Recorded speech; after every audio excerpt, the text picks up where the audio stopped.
ಕರ್ನಾಟಕ ಭವನದಲ್ಲಿ CM DK Shivakumar ಸಭೆ. ಇನ್ನು ಜಲಸಂಪನ್ಮೂಲ ಇಲಾಖೆ ಸಭೆ ನಡೆಸಿದ ಸಿಎಂ ಡಿಕೆ ಶಿವಕುಮಾರ್.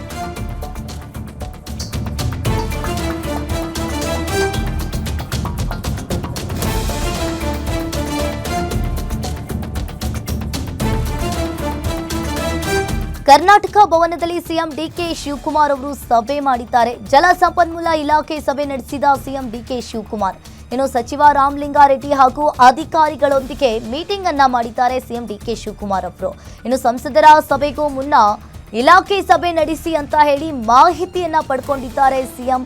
ದೆಹಲಿಯಲ್ಲಿರುವ ರಾಜ್ಯ ಸರ್ಕಾರದ ಹಿರಿಯ ವಕೀಲರ ಜೊತೆಗೆ ಸಿಎಂ ಡಿಕೆ ಶಿವಕುಮಾರ್ ಅವರು ಮೀಟಿಂಗ್ ಮಾಡಿದ್ದಾರೆ. ಬೇರೆ ರಾಜ್ಯಗಳೊಂದಿಗೆ ವಿವಾದದಲ್ಲಿರುವ ಪ್ರಕರಣಗಳು ಹಾಗೆ ಸುಪ್ರೀಂ ಕೋರ್ಟ್ ಹಾಗೂ ವಿವಿಧ ನ್ಯಾಯಾಧೀಕರಣಗಳಲ್ಲಿ ಬಾಕಿ ಇರುವ ಪ್ರಕರಣಗಳ ಬಗ್ಗೆ ಸಭೆಯನ್ನ ಮಾಡಿದ್ದಾರೆ. ಒಂದ್ ಕಡೆ ಮೇಕೆದಾಟು, ಮಹದಾಯಿ ಸೇರಿದಂತೆ ರಾಜ್ಯದ ಕುಡಿಯುವ ನೀರು, ಜಲ ಸಂಪನ್ಮೂಲ ಯೋಜನೆಗಳ ಸ್ಥಿತಿಗತಿ ಹಾಗೆ ರಾಜ್ಯದ ಜಲಾಶಯಗಳಲ್ಲಿನ ನೀರಿನ ಪರಿಸ್ಥಿತಿ ಮತ್ತಿತರ ವಿಚಾರಗಳ ಬಗ್ಗೆ ಸಭೆ ಮಾಡಿದ್ದಾರೆ.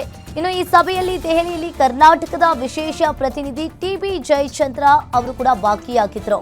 ಕರ್ನಾಟಕ ಅಡ್ವೊಕೇಟ್ ಜನರಲ್ ಶಶಿಕಿರಣ್ ಶೆಟ್ಟಿ, ಅಪರ ಮುಖ್ಯ ಕಾರ್ಯದರ್ಶಿ ಗೌರವ್ ಗುಪ್ತಾ, ಸಿಎಂ ಕಾರ್ಯದರ್ಶಿ ನಕುಲ್ ಹಾಗೆ ತಾಂತ್ರಿಕ ಸಲಹೆಗಾರ ಜಯಪ್ರಕಾಶ್ ಮತ್ತಿತರರು ಕೂಡ ಉಪಸ್ಥಿತರಿದ್ದರು ಅಂತ ಹೇಳಲಾಗ್ತಾ ಇದೆ.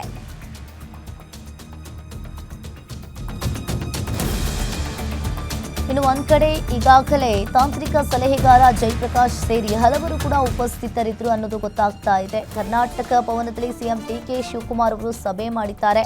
ಇನ್ನು ಜಲಸಂಪನ್ಮೂಲ ಇಲಾಖೆ ಸಭೆ ನಡೆಸಿದ ಸಿಎಂ ಡಿಕೆ ಶಿವಕುಮಾರ್. ಸಚಿವ ರಾಮಲಿಂಗಾರೆಡ್ಡಿ ಹಾಗೂ ಅಧಿಕಾರಿಗಳೊಂದಿಗೆ ಸಿಎಂ ಡಿಕೆ ಶಿವಕುಮಾರ್ ಅವರು ಮೀಟಿಂಗ್ ಮಾಡಿದ್ದಾರೆ. ಇನ್ನು ಸಂಸದರ ಸಭೆಗೂ ಮುನ್ನ ಇಲಾಖೆ ಸಭೆ ನಡೆಸಿ ಮಾಹಿತಿಯನ್ನ ಕಲೆ ಹಾಕಿದ್ದಾರೆ. ದೆಹಲಿಯಲ್ಲಿರೋ ರಾಜ್ಯ ಸರ್ಕಾರದ ವಕೀಲರ ಜೊತೆ ಚರ್ಚೆಯನ್ನ ಮಾಡಿರುವಂತದ್ದು. ನ್ಯಾಯಾಧೀಕರಣಗಳಲ್ಲಿ ಬಾಕಿ ಇರುವ ಪ್ರಕರಣಗಳ ಬಗ್ಗೆ ಸಭೆ ಮಾಡಿದ್ದಾರೆ. ಮೇಕೆದಾಟು, ರಾಜ್ಯದ ಕುಡಿಯುವ ನೀರು, ಮಹದಾಯಿ ಸೇರಿದಂತೆ ಜಲ ಸಂಪನ್ಮೂಲಗಳ ಯೋಜನೆಗಳ ಸ್ಥಿತಿಗತಿ ಬಗ್ಗೆ ಇನ್ನು ಮಾತುಕತೆಯನ್ನ ಮಾಡಿದ್ದಾರೆ. ಇನ್ನು ಇದರಲ್ಲಿ ಕರ್ನಾಟಕದ ವಿಶೇಷ ಪ್ರತಿನಿಧಿ ಟಿ.ಬಿ. ಜಯಚಂದ್ರ ಹಾಗೆ ಕರ್ನಾಟಕದ ಅಡ್ವೊಕೇಟ್ ಜನರಲ್ ಶಶಿಕಿರಣ್ ಶೆಟ್ಟಿ, ಇನ್ನು ಅಪರ ಮುಖ್ಯ ಕಾರ್ಯದರ್ಶಿ ಗೌರವ್ ಗುಪ್ತಾ, ಸಿಎಂ ಕಾರ್ಯದರ್ಶಿ ನಕುಲ್ ಅವರು ಕೂಡ ಉಪಸ್ಥಿತರಿದ್ದರು ಅನ್ನೋದು ಗೊತ್ತಾಗ್ತಾ ಇರುವಂತದ್ದು.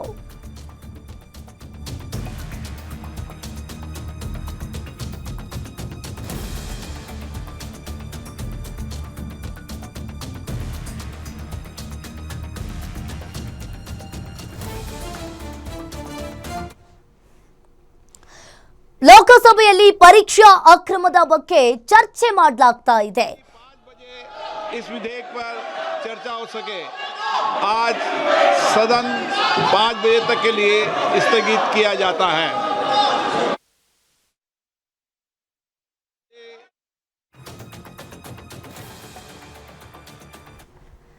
ಇನ್ನು ಕಲಾಪ ಕೂಡ 5 ಗಂಟೆಗೆ ಮುಂದೂಡಿಕೆ ಮಾಡಲಾಗಿದೆ.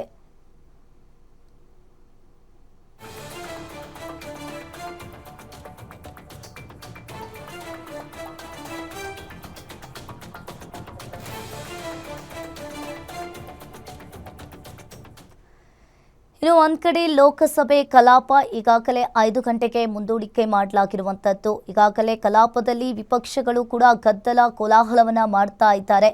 ಈ ಕುರಿತು ಈಗಾಗಲೇ ಮತ್ತೆ ಈ ಕಲಾಪವನ್ನ 5 ಗಂಟೆಗೆ ಮುಂದೂಡಿಕೆ ಮಾಡಲಾಗಿರುವಂತದ್ದು. ಲೋಕಸಭೆಯಲ್ಲಿ ನೀಟ್ ಪರೀಕ್ಷಾ ಗದ್ದಲ ಸಾಕಷ್ಟು ಈಗ ಚರ್ಚೆಗೆ ಗ್ರಾಸವಾಗಿರುವಂತದ್ದು. ಒಂದ್ ಕಡೆ ವಿಪಕ್ಷಗಳು ಕೂಡ ನೀಟ್ ಅಕ್ರಮದ ಕುರಿತು ಮಾತನಾಡಿದ್ದಾರೆ, ಗದ್ದಲ ಕೋಲಾಹಲವನ್ನ ನಡೆಸಿದ್ದಾರೆ. ಹಾಗಾದ್ರೆ ಲೋಕಸಭೆಯಲ್ಲಿ ಈ ನೀಟ್ ಪರೀಕ್ಷಾ ಗದ್ದಲ ಕುರಿತು ಚರ್ಚೆ ಕೂಡ ಮಾಡಲಾಗ್ತಾ ಇದೆ. ಈಗ ಮತ್ತೆ ಈ ಕಲಾಪವನ್ನ 5 ಗಂಟೆಗೆ ಮುಂದೂಡಿಕೆ ಮಾಡಲಾಗ್ತಾ ಇರುವಂತದ್ದು. ಇನ್ನು ಲೋಕಸಭೆ ನೀಟ್ ಪರೀಕ್ಷಾ ಗದ್ದಲ ಬಹಳಷ್ಟು ಇನ್ನು ಬೆಳಿಗ್ಗೆಯಿಂದಲೂ ಕೂಡ ಈ ಕಲಾಪ ಮುಂದೂಡಿಕೆಯನ್ನ ಮಾಡಲಾಗ್ತಾ ಇತ್ತು. 2 ಗಂಟೆಗೆ ಕಲಾಪ ಮುಂದೂಡಿಕೆ ಮಾಡಿದ್ರು. ಈಗ ಮತ್ತೆ 5 ಗಂಟೆಗೆ ಕಲಾಪವನ್ನ ಮುಂದೂಡಿಕೆ ಮಾಡಲಾಗಿದೆ. ಇದರಲ್ಲಿ ಪ್ರಶ್ನೆ ಪತ್ರಿಕೆ ಸೋರಿಕೆಯ ಬಗ್ಗೆ ವಿಪಕ್ಷಗಳು ಕೂಡ ಚರ್ಚೆಯನ್ನ ಮಾಡ್ತಾ ಇದ್ದಾರೆ. ಇನ್ನು ವಿಪಕ್ಷಗಳು ಕೂಡ ಇಲ್ಲಿ ಅಮಿತ್ ಶಾ ಅವರು ನೈತಿಕ ಹೊಣೆ ಹೊತ್ತು ರಾಜೀನಾಮೆನ ಕೊಡಬೇಕು ಅಂತ ಹೇಳಿ ಒಂದ್ ಕಡೆ ವಿಪಕ್ಷಗಳು ಕೂಡ ಈಗ ಪಟ್ಟು ಹಿಡಿದಿರುವಂತದ್ದು. ಈ ನೀಟ್ ಅಕ್ರಮದ ಬಗ್ಗೆ ವಿಪಕ್ಷಗಳು ಕೂಡ ಇಲ್ಲಿ ಗದ್ದಲ ಕೋಲಾಹಲವನ್ನ ಮಾಡ್ತಾ ಇರುವಂತದ್ದು. ಈಗ ಮತ್ತೆ ಕಲಾಪವನ್ನ ಸಂಜೆ 5 ಗಂಟೆಗೆ ಲೋಕಸಭೆ ಕಲಾಪವನ್ನ ಮುಂದೂಡಿಕೆ ಮಾಡಲಾಗಿದೆ. ಇನ್ನು ಇದು ನೀಟ್ ಈಗಾಗಲೇ ಸಂಸತ್, ಲೋಕಸಭೆ ಮತ್ತು ರಾಜ್ಯಸಭೆ ಕಲಾಪ ಕಡೆಗೆ ಸಿಕ್ಕಾಪಟ್ಟೆ ಚರ್ಚೆಗಳು ಕೂಡ ಈಗಾಗಲೇ ಕೇಳಿಬರ್ತಾ ಇರುವಂಥದ್ದು. ಈ ಲೋಕಸಭೆಯಲ್ಲಿ ಇಂದು ಸರ್ಕಾರವು ಪ್ರಶ್ನೆ ಪತ್ರಿಕೆ ಸೋರಿಕೆ ತಡೆ ಮಸೂದೆಯನ್ನ ಮಂಡಿಸ್ತಾ ಇತ್ತು. ಈಗ ಇದರಲ್ಲಿ ಲೋಕಸಭೆಯಲ್ಲಿ ಈಗ ಸಾಕಷ್ಟು ವಿಪಕ್ಷಗಳು ಕೂಡ ನೀಟ್ ಅಕ್ರಮದ ಕುರಿತು ಮಾತನಾಡ್ತಾ ಇದ್ದಾರೆ. ಸಂಜೆ 5 ಗಂಟೆಗೆ ಲೋಕಸಭೆ ಮುಂದೂಡಿಕೆ ಮಾಡಲಾಗಿದೆ.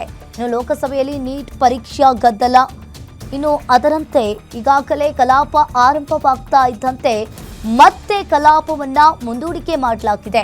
ಸಂಜೆ 5 ಗಂಟೆಗೆ ಲೋಕಸಭೆ ಕಲಾಪವನ್ನ ಮುಂದೂಡಿಕೆ ಮಾಡಿದ್ದಾರೆ. ಇನ್ನು ಸಂಜೆ 5 ಗಂಟೆಯ ಸುಮಾರಿಗೆ ಲೋಕಸಭೆ ಕಲಾಪವನ್ನ ಮುಂದೂಡಿಕೆ ಮಾಡಲಾಗಿದೆ. ಮಧ್ಯಾಹ್ನ 2 ಗಂಟೆಗೆ ಮತ್ತೆ ಮುಂದೂಡಿಕೆ ಮಾಡಿದ್ರು. ಈಗ ಮತ್ತೆ 5 ಗಂಟೆಗೆ ಲೋಕಸಭೆ ಕಲಾಪವನ್ನ ಮುಂದೂಡಿಕೆ ಮಾಡಲಾಗ್ತಾ ಇದೆ. ಇನ್ನು ವಿಪಕ್ಷಗಳು ಕೂಡ ಇಲ್ಲಿ ಪಟ್ಟು ಹಿಡಿದಿದ್ದಾರೆ.